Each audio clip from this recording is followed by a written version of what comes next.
Bueno, damos por iniciada entonces la sesión. Muchas gracias, Andrea. En primer lugar, muy buenos días. A nombre de la revista Derecho PUC, les doy la bienvenida a todas y todos a este evento denominado Investigación Jurídica Académica e Inteligencia Artificial, oportunidades y desafíos para los investigadores en Derecho. Como saben, este evento se realiza en el marco del Encuentro Anual de Investigación, Creación e Innovación que realiza la Pontificia Universidad Católica del Perú y tiene por finalidad discutir sobre un tema fundamental, el uso de la inteligencia artificial en la investigación jurídica académica. En ese marco hemos invitado a 3 ponentes que son expertos en el tema. Primero, a la profesora Berta Prado Manrique, quien es directora del Boletín Criminológico del Instituto Andaluz Interuniversitario de Criminología, sección Málaga, en España. El profesor Selman Dursun, quien es editor del Journal of Penal Law and Criminology de la Universidad de Estambul, en Turquía. Y finalmente el profesor Enzo Dunajevich, quien es magíster y doctorando en políticas públicas de inteligencia artificial en la Universidad de Tsukuba, en Japón. Desde la revista Derecho PUC, agradecemos profundamente la participación de nuestros 3 ponentes, porque sabemos que sus aportes serán muy valiosos y porque a pesar de sus agendas, que son siempre muy apretadas, se han dado el tiempo de conectarse el día de hoy. Al público quisiera comentarle un poco cuál va a ser la dinámica. Como saben, esta actividad se ha estructurado en base a 3 preguntas, ¿no? La primera es cuáles son las principales ventajas que ofrece la inteligencia artificial en los procesos de investigación académica.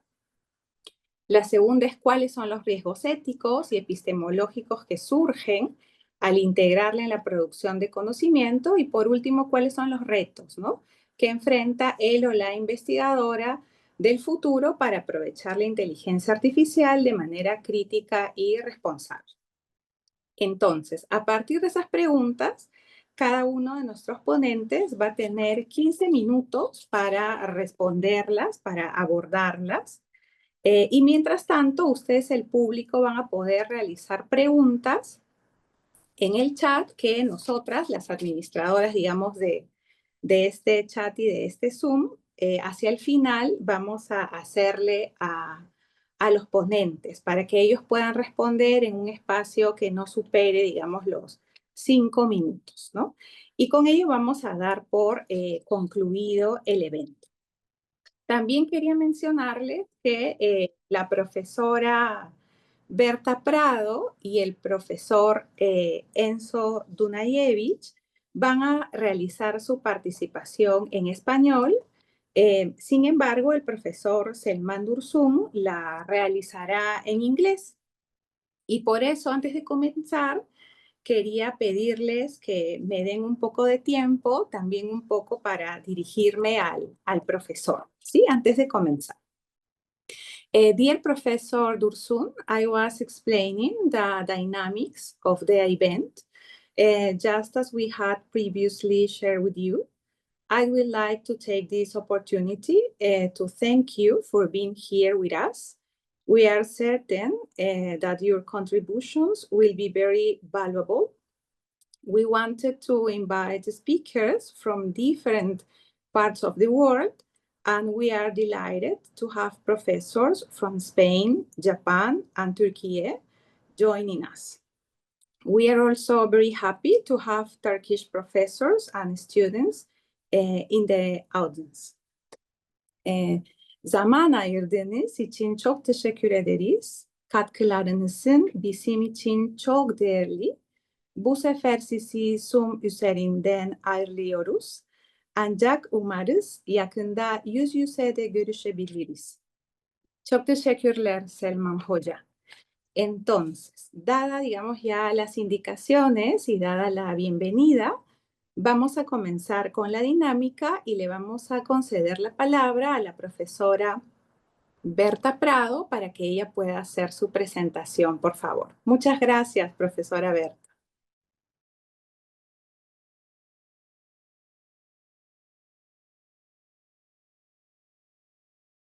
Gracias a ti, Ingrid. ¿Se me escucha bien? ¿Sí? Sí, perfectamente, Berta. Vale, perfecto. Bueno, primero quiero empezar agradeciendo la invitación de la revista Derecho PUC a este evento que efectivamente aborda un tema muy importante, como es identificar de qué manera podemos integrar la inteligencia artificial como una herramienta que precisamente pues, nos ayude a hacer mejores investigaciones, ¿no? Entonces, yo brevemente, a ver si yo me aclaro un momento con con el PowerPoint.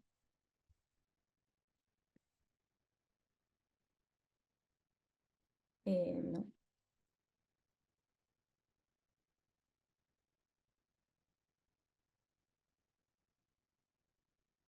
un momento. Las cosas del directo.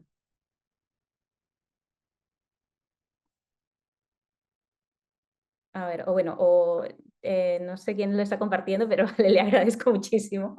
Angie, Angie, Angie lo va vale, muchísimas empezando. gracias, Angie. Y mira que lo ensayamos antes, pero bueno, las cosas del directo. En fin. Bueno, no pasa nada. Puedes pasar a la siguiente diapositiva, por favor, Angie. Bien, no, a la anterior, la del boletín, exacto, esa. Como ya comentó Ingrid, yo soy actualmente la directora del Boletín Criminológico, que es la revista decana en España de difusión de investigaciones criminológicas de carácter empírico. El año pasado cumplimos 30 años de publicación continua sobre diferentes investigaciones criminológicas, no solamente a nivel español, sino también a nivel latinoamericano. Así que sirva esa diapositiva para también invitarles a todas y a todos a enviar sus contribuciones a la revista también, que sepan que es un espacio donde también pueden publicar.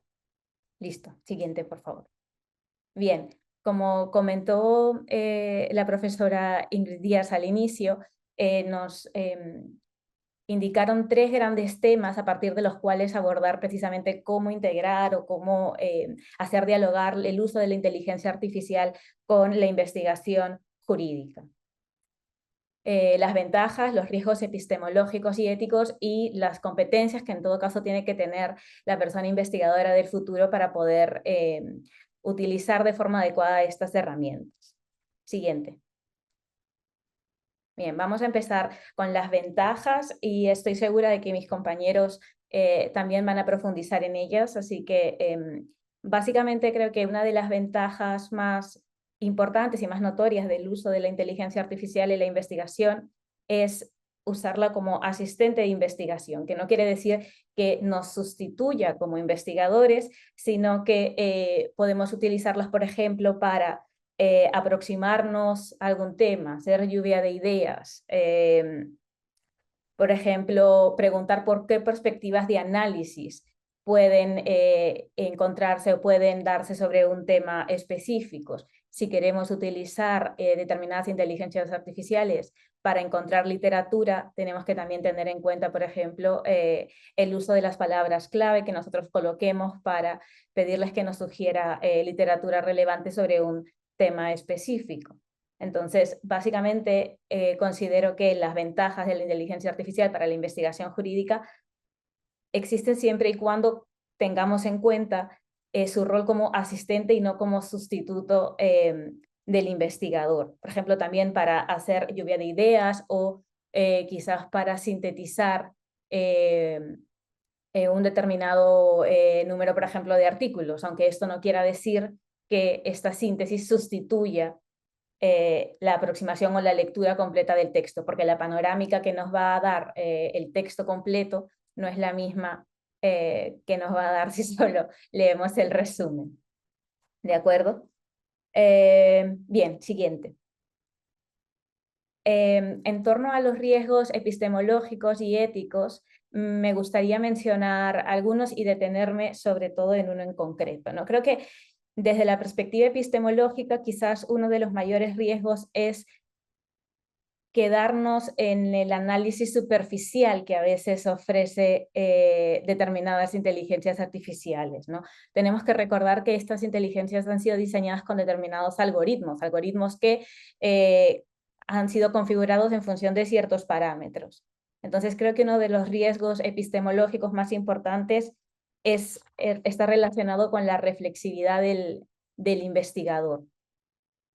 ¿Qué tenemos que tener en cuenta en ese sentido? ¿A qué me refiero cuando hablo de la reflexividad de la persona investigadora? Pues de ser consciente de cómo se aproxima a la pregunta de investigación, de cómo se aproxima, desde dónde se aproxima al estudio del fenómeno que está investigando, ¿no? Si se me permite, qué gafas se coloca para analizar, cuestionar, contrastar los fenómenos que pretende utilizar. Y aquí hay que tener en cuenta que a veces, si uno usa la inteligencia artificial sin ser consciente de su posición reflexiva, de su postura reflexiva, puede caer en la ilusión de que la inteligencia artificial te está dando información objetiva y neutral. Pero no tenemos que olvidar de que, como mencionaba antes, la inteligencia artificial también tiene sesgos y tenemos que ser conscientes de cuáles son precisamente esos sesgos. Y una manera de pues estar alertas, digamos, o ser conscientes es precisamente ejercitando esta capacidad reflexiva. ¿Cómo me aproximo yo a mi investigación? ¿Por qué? Porque también se corre el riesgo de desconectar, si se quiere, el proceso de conocimiento, ¿no? El ver desde qué elementos podemos cuestionar respecto de la información que nos da la inteligencia artificial. Y en determinadas áreas de investigación, como en el derecho penal, la criminología o la política criminal, donde se trabaja o se investiga fenómenos históricamente condicionados, cargados valorativamente, o que tienen, por ejemplo, una jerarquía específica, es mucho más importante aún tener en cuenta esta reflexividad, ejercitar esta capacidad reflexiva. Y ahí es simplemente ser consciente de pues preguntarnos desde dónde me aproximo, cómo me aproximo, por qué he escogido esta pregunta de investigación.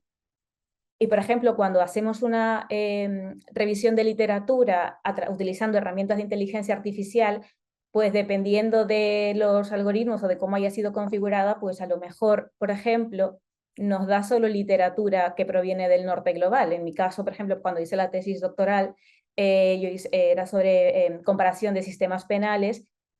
Y hay que tener en cuenta que mucha literatura sobre comparación de sistemas penales se ha desarrollado en el norte global, pero en el sur no.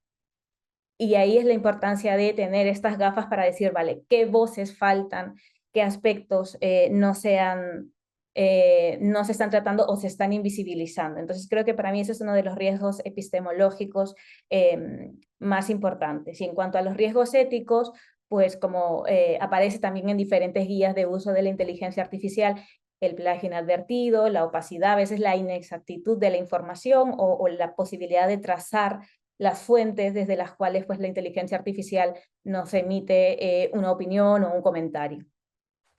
Y también, importante aquí en términos éticos, la privacidad y la protección de los datos. De nuevo, sobre todo en investigaciones criminológicas, donde es fácilmente frecuente que se aborden temas sensibles y temas éticos, pues tenemos que tener cuidado con cómo custodiamos o protegemos estos datos personales, ¿no? Entonces, tenerlo en cuenta para cuando se utilice, por ejemplo, para transcribir entrevistas o para hacer revisión de expedientes, porque en determinados expedientes están los datos personales, ¿no? Entonces, ese también es otro riesgo que hay que tener en cuenta. Y finalmente, la última diapositiva, Angie, por favor, en cuanto a las competencias del investigador del futuro, bueno, contemporáneo también, es, por un lado, efectivamente, tener en cuenta, digamos, como competencias técnicas básicas, ¿no? Es decir, cómo funciona una inteligencia artificial, estrategias para elaborar prompts de manera efectiva, por ejemplo, y también tener en cuenta pues estas limitaciones, qué es lo que puede y qué es lo que no puede hacer la inteligencia artificial. Otra competencia que creo que es importante que se tenga y que se recuerde es que la inteligencia artificial no va a sustituir el pensamiento crítico, no va a sustituir, digamos, esta capacidad interpretativa que la persona y la trayectoria investigadora, digamos, aporta a la perspectiva de un investigador. Quizás también otra competencia sería aprender cómo utilizarla de forma estratégica y complementaria a el desarrollo de la investigación, ¿no?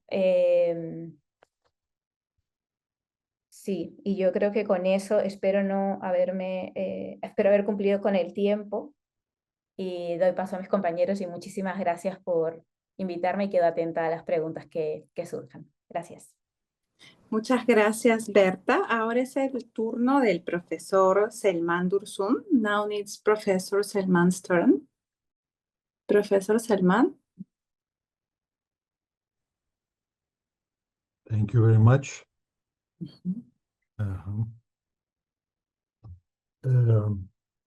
Hola, buenas tardes.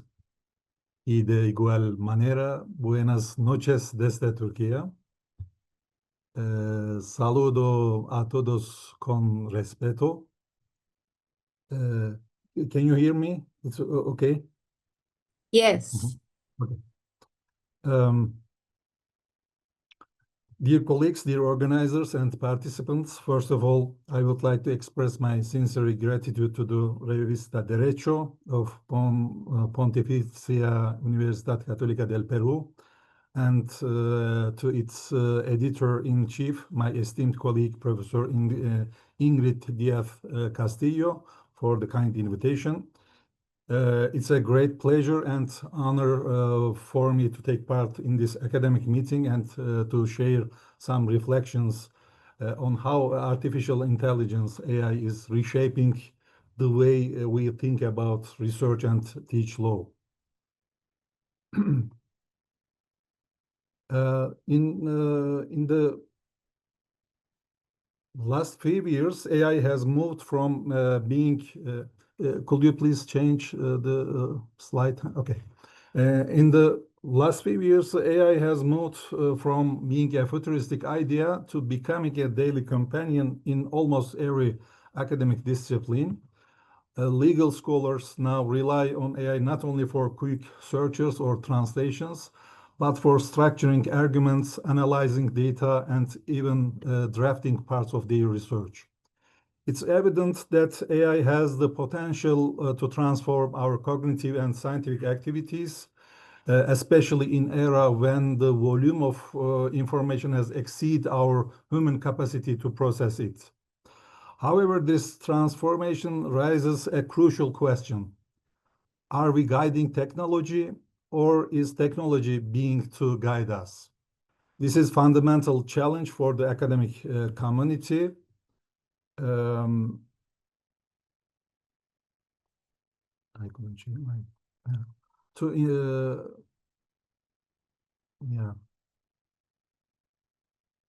for academic community to integrate AI without losing the human essence for legal reasoning. As a scholar working in the fields of criminal law and criminology, I believe this transformation requires a balanced reflection. On one hand, we faced the tremendous opportunities AI offers. On the other, we must address the significant ethical and epistemological challenges it brings to legal scholarship. Let me begin with the positive side, the opportunities. From my perspective, AI's greatest advantages lie in speed, efficiency, and comprehensive analysis. This allows legal scholars to focus on more complex and creative issues, reducing the time spent on routine tasks. Tasks that used to take weeks, such as reviewing hundreds of cases or comparing legislative developments across countries, can now be completed in minutes. With big data analysis, AI rapidly scans large volumes of legal information, judgments, and academic literature, identifying essential details and helping researchers quickly acquire relevant knowledge. This allows scholars to devote more time to deep analysis and critical thinking. With semantic research capabilities, AI goes beyond keyword matching. It understands meaning, allowing researchers to find related cases or doctrines, even um,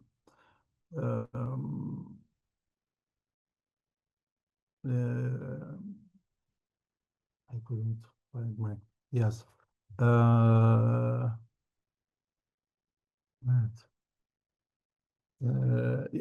Yes, with semantic search capabilities, AI goes beyond keyword matching. It understands meaning, allowing researchers to find related cases and doctrines, even when different terminology is used. Slide 4, please. Fourth slide. The second AI, secondly, AI facilitates access to knowledge. Thanks to AI-powered translation and semantic analysis, accessing foreign doctrines and case law has become remarkably easy. For comparative criminal law and criminology, my main research areas, this means we can build bridges between legal cultures more effectively than ever before. Thirdly, AI promotes interdisciplinary collaboration. By integrating legal theory with data science, we can uncover new patterns such as sentencing disparities, victimization trends, or predictive risk factors in criminal justice. In doing so, AI serves as a research for social analysis rather than being limited to legal automation.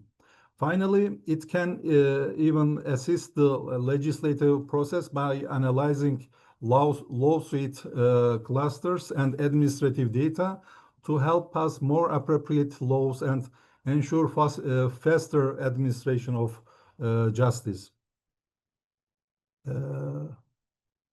Please change the slide 5. Fifth slide. Now, challenges and risks, ethical and epistemological concerns. Although technological advancements offer important opportunities, they also raise serious ethical and epistemological concerns, especially regarding authorship and academic integrity. The first major risk is authorship and originality.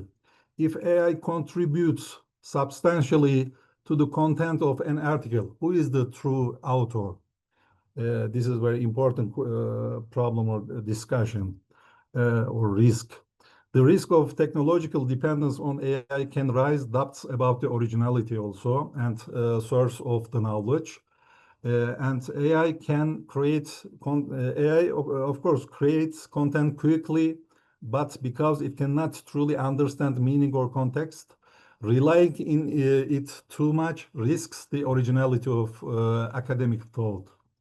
We must preserve academic integrity by maintaining human control over ideas and argumentation.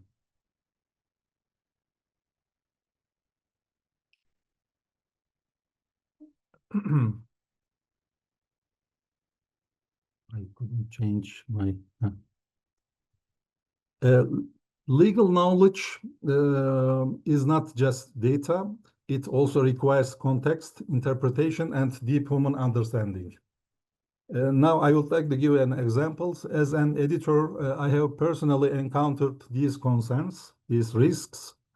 In our journal, we once detected, through AI itself, that a submitted article's conclusion had been generated by an AI tool, and we rejected it on the grounds that it couldn't be considered the author's own work. Similarly, as a member of several master thesis committees, we have identified AI-generated sections and issued negative evaluation in such cases. The second risk concerns bias and prejudice. AI systems are only as natural as the data they are trained on. If those data sets contain social, cultural, or ideological biases, the system will reproduce them. This can lead to misleading or unjust outcomes, particularly in criminal law and criminology or all section of law, where fairness and objectivity are essential. Slide 6. The third issue is intellectual dependence. This is a danger that young researchers might trust AI-generated outputs without verification, turning legal scholarship into a mechanical process of reproduction rather than reflection. While AI offers efficient solutions, there is a risk of dulling the researchers' deep analytical thinking and critical reasoning skills. Efficiency must never replace understanding. Finally, data security and transparency remain major concerns. We often do not know exactly how AI systems process data or reach conclusions, and this lack of transparency, combined with uncertainties about the security of large data sets, poses a serious ethical problem, particularly in sensitive fields such as legal interpretation, human rights, and privacy law. Therefore, transparency, data protection, and human oversight must remain fundamental principles for the responsible development and use of AI.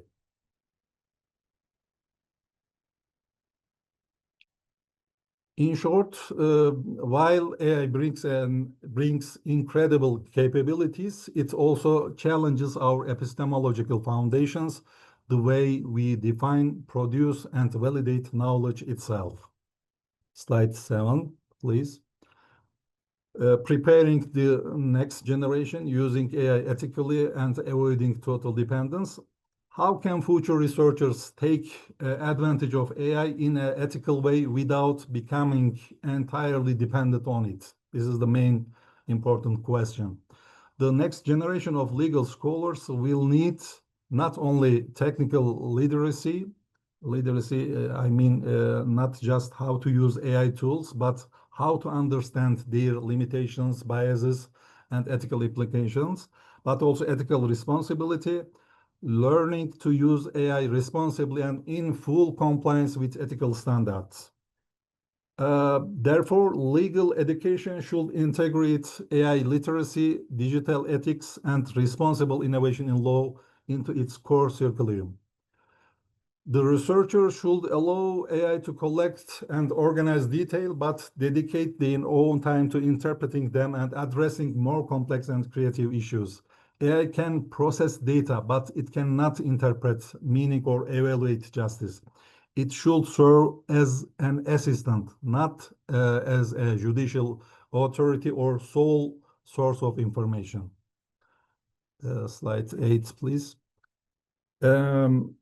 Students, ethical and methodological literacy. Students need digital literacy, yes, but also ethical and methodological literacy. Law faculties should adopt transparent policies on the responsible use of AI, including clear rules on authorship, citation, and boundaries of permissible assistance. Researchers must recognize potential risks and biases of AI. And international cooperation is also more important than ever.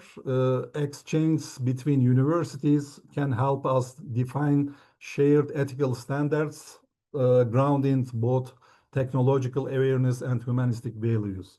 In the end, the scholar of future will not be the one who competes with AI, but the one who collaborates with it critically, consciously, and ethically. Slide 9, please. Conclusion. Let me conclude with one simple thought. Artificial intelligence will not replace the legal scholar, but the scholar who ignores AI might soon be replaced by one who understands it. AI should remain a means, never an end. It should enhance our pursuit of truth and justice, not overshadow it. In this sense, the future of legal research is not about replacing human reasoning, but about empowering it. The last page, please. Thank you for your attention. Muchas gracias por su atención. Muchas gracias, profesor Selman. Çok teşekkürler. Ahora es el turno del profesor Enzo Dunajewicz.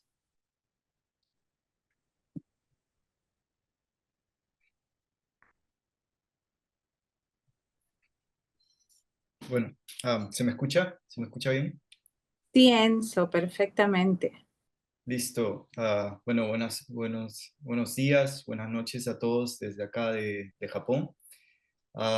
Y bueno, primero que todo agradecer la invitación de la revista Derecho PUC para participar en este importante evento académico.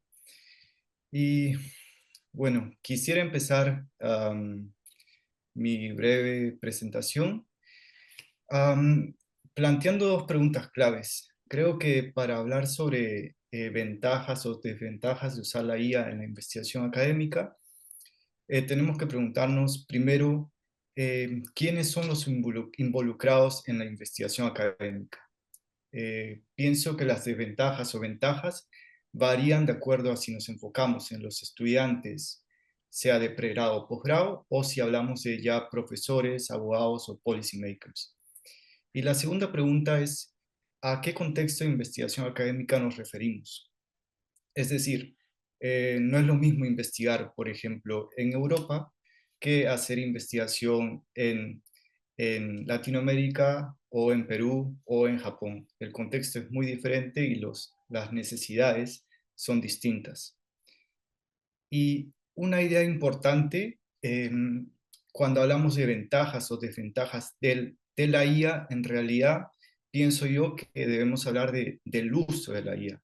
La IA intrínsecamente no posee ventajas o desventajas, sino la forma en que se la use nos va a arrojar ventajas o en su defecto desventajas. Entonces, partiendo por ello, quiero hablar un poco sobre los beneficios. Y bueno, aquí me quiero centrar en el proceso de investigación.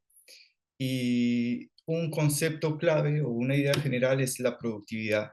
Definitivamente pienso yo que la IA aumenta la productividad en la investigación.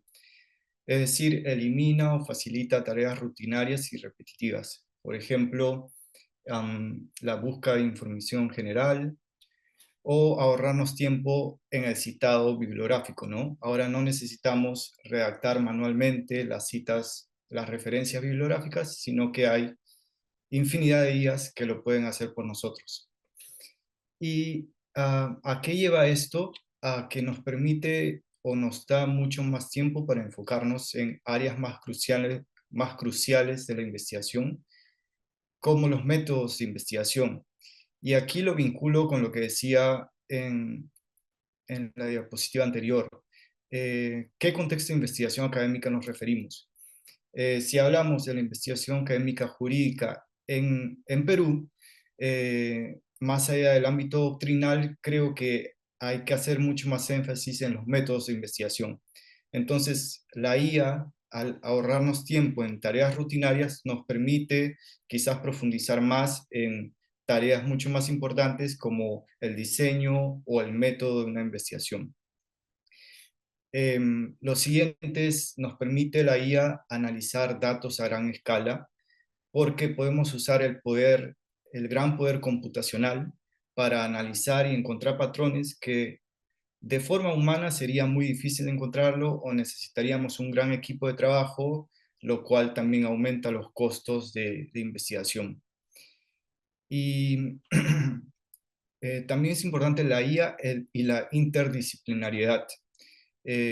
Muchos académicos señalan que la IA permite conectar con otros investigadores, incluso de forma mucho más productiva que atendiendo conferencias internacionales. Entonces, ese es un punto que me parece valioso recalcar. Bueno, y aquí queríamos mostrar un poco el estado del arte sobre cómo la IA mejora la investigación académica.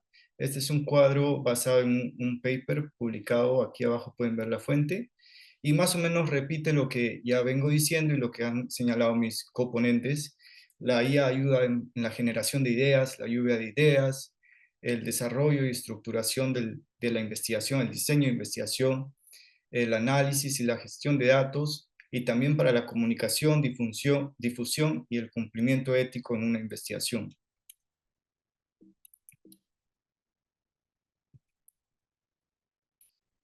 Y aquí quiero mostrar, creo que desde una perspectiva de políticas públicas, cuando hablamos de ventajas de usar la IA en la investigación académica, tenemos que ver cuál es el uso actual que se le está dando a la IA desde la academia. Y este es un gráfico basado en un estudio de más o menos 2.000 investigadores. Claramente no es representativo, pero creo que sirve para dar un panorama de cómo se está usando actualmente la IA en la investigación. Y como podemos ver, el mayor porcentaje lo acumula la ayuda con traducciones y la revisión y edición, por ejemplo, revisión gramatical o revisión de estilo. Y en menor medida, la generación de ideas, la revisión de data, como venía diciendo, y la ayuda a encontrar información relevante y actualizada. Y ahora, porque el tiempo es corto, quisiera hablar a grosso modo de las desventajas. Y aquí yo creo que es como dos caras de la misma moneda. Por un lado, como decía, la IA puede aumentar nuestra productividad en la investigación, pero por otro lado nos puede forzar o nos puede llevar sin querer a una lógica de cantidad sobre calidad. Es decir, si priorizamos la productividad sin hacer una reflexión sobre lo que estamos escribiendo, lo que estamos investigando, nos puede llevar a esta priorización de las métricas y de la cantidad. Entonces creo que hay que ser muy cuidadosos en ese aspecto. Luego también se habla de la reducción de competencias o habilidades. Es decir, si confiamos demasiado en la IA, hay que pensar qué tareas delegamos o tercerizamos a la IA y qué tareas queda en nosotros humanos realizar. Y bueno, ya para ir finalizando, creo que también esta lógica de que la IA nos puede conducir a pensar más en productividad, en producir más investigación, creo que también hay el riesgo de perder el disfrute por la investigación, ¿no? Por la tarea humana de investigar y de crear conocimiento. Y esto creo que todos cuando usamos IA debemos reflexionar sobre esto. Y lo segundo, hay un un concepto que creo que se viene debatiendo bastante en Europa, que es la inteligencia artificial centrada en el ser humano. Y este concepto tiene un subconcepto que se llama aumento, y lo que señala es que la IA debe mejorar las habilidades del ser humano, pero no reemplazarlo. Aplicado a la investigación, debe a mejorar nuestras habilidades en investigar, pero jamás reemplazar al ser humano en el proceso investigativo. Y por último, ya en el ámbito formativo, considero yo que los estudiantes deben primero formarse en habilidades de investigación antes de usar IA. Y esto porque al fin y al cabo, la capacidad de vigilancia sobre el resultado de la IA siempre va a recaer en el ser humano. Y en ese sentido tenemos que conservar nuestras habilidades de investigación para discernir si lo producido por una IA debe ser tomado en cuenta o no. Y bueno, para cerrar, quiero cerrar con esta pregunta que tiene un grado de comicidad, pero creo que es importante. ¿Puede ser la IA mi coautor o coautora? Espero que esta breve ponencia y la ponencia de mis coponentes desde luego sirven para dar algunas respuestas a esta pregunta. Estas son las fuentes que he utilizado. Y bueno, muchas gracias y doy el pase a la profesora Ingrid.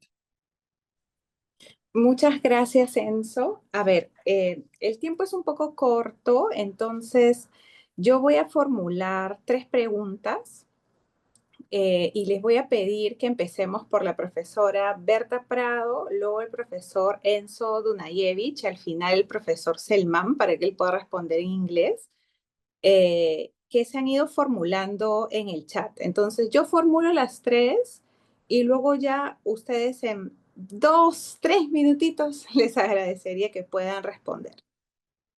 La primera pregunta que ha hecho el público tiene que ver con qué medidas han tomado sus universidades para el uso de la inteligencia artificial en la investigación académica. Esa es la primera pregunta. La segunda pregunta es si podrían dar ejemplos sobre los sesgos que puede generar la IA en la investigación. Y la tercera, que la leo rápido del chat, dice, partiendo de lo mencionado por la primera ponente acerca de que la inteligencia artificial puede ser utilizada como asistente de investigación para encontrar fuentes bibliográficas y que ChatGPT presenta muchas limitaciones para identificar fuentes jurídicas. ¿Qué inteligencia artificial ha mostrado un mejor desempeño en la búsqueda de fuentes jurídicas?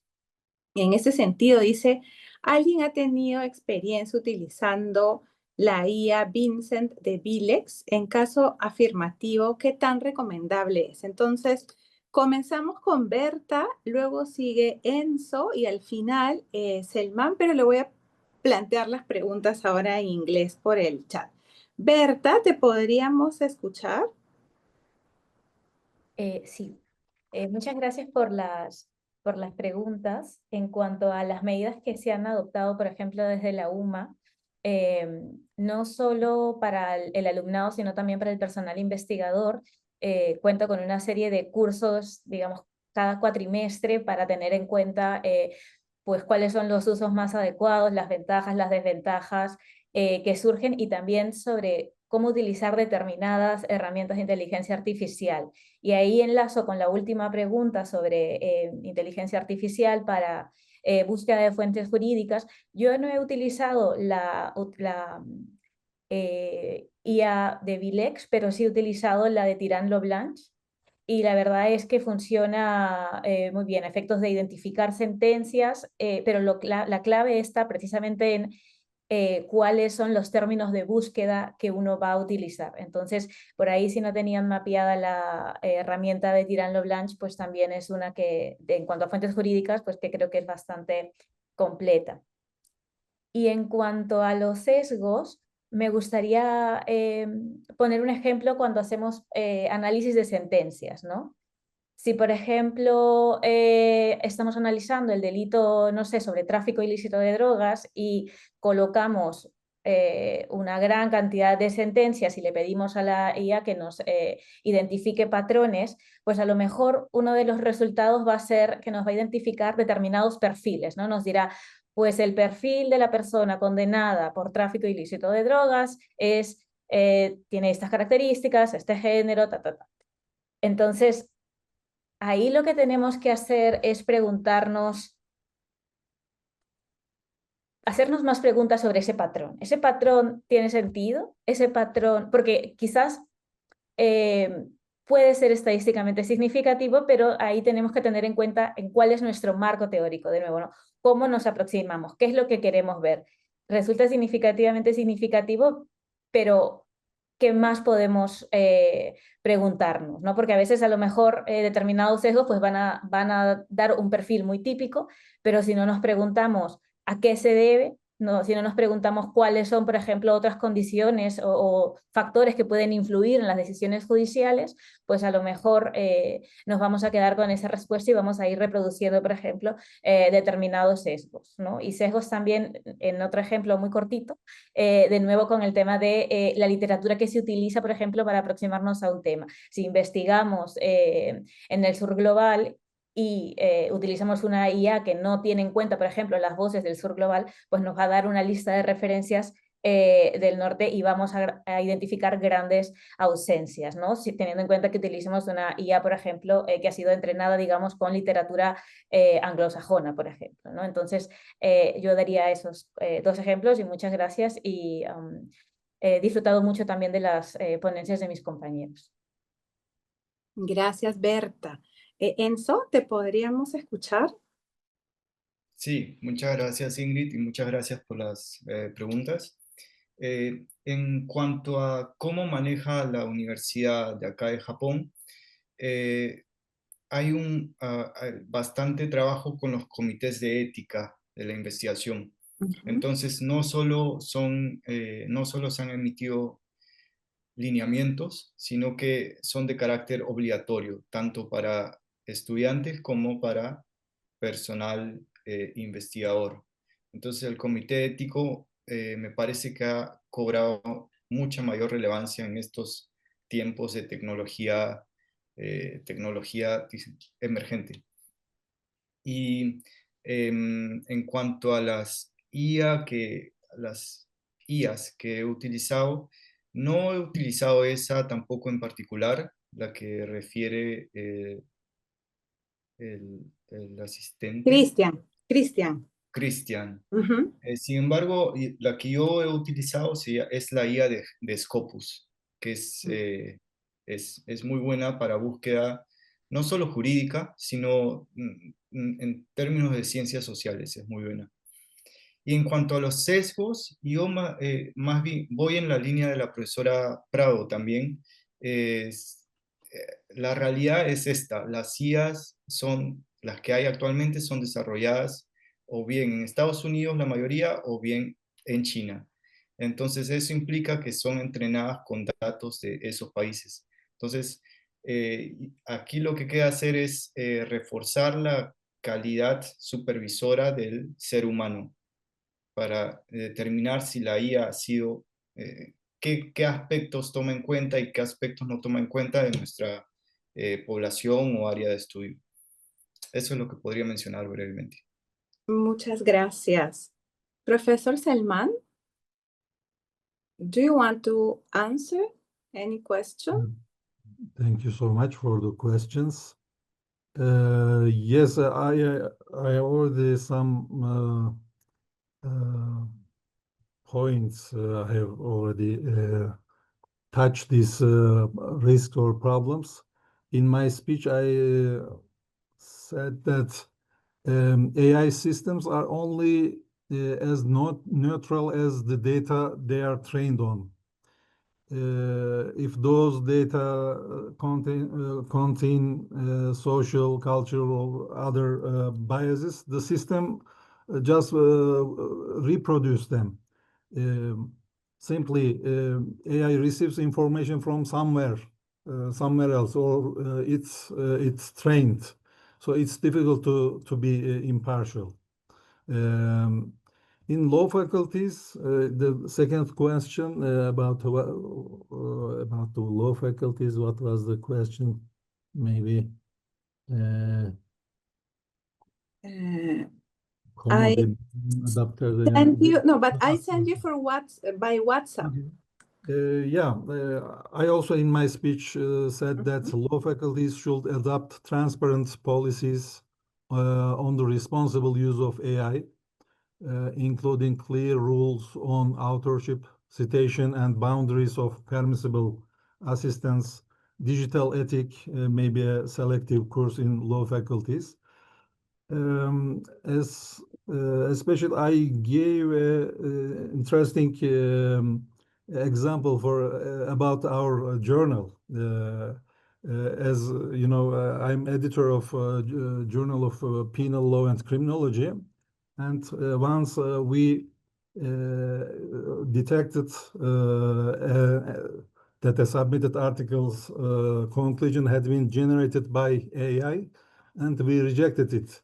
And we found, or we detected this situation with AI itself. We have a program, our university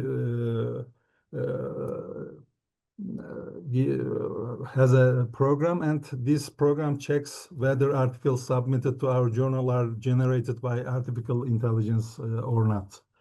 Via this program, we checked all articles, especially in English articles, and if the article is generated or produced by artificial intelligence, we reject these articles.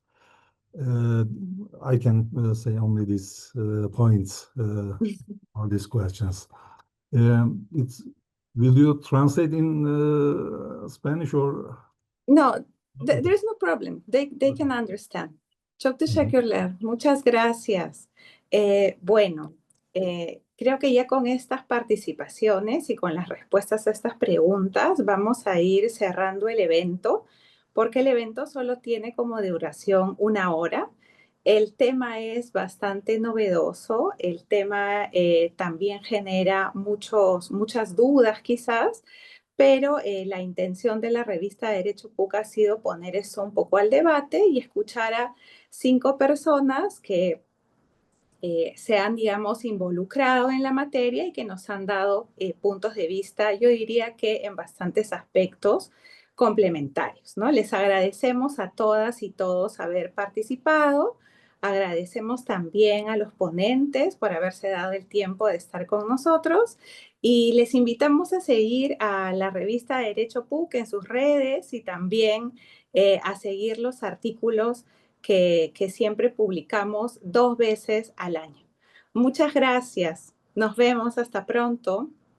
Güle güle. Çok teşekkürler. Selma Muchas Hoca. gracias. İyi akşamlar. İyi Yani size akşamlar. iyi öğleden sonra Problem değil. Güle buenas güle. tardes, buenas noches. Todas. Okay. Gracias, Berta. Gracias, Enzo. Que estén muy bien, hasta luego, muchas Hasta gracias. luego. Adiós. Gracias. Adiós. Adiós.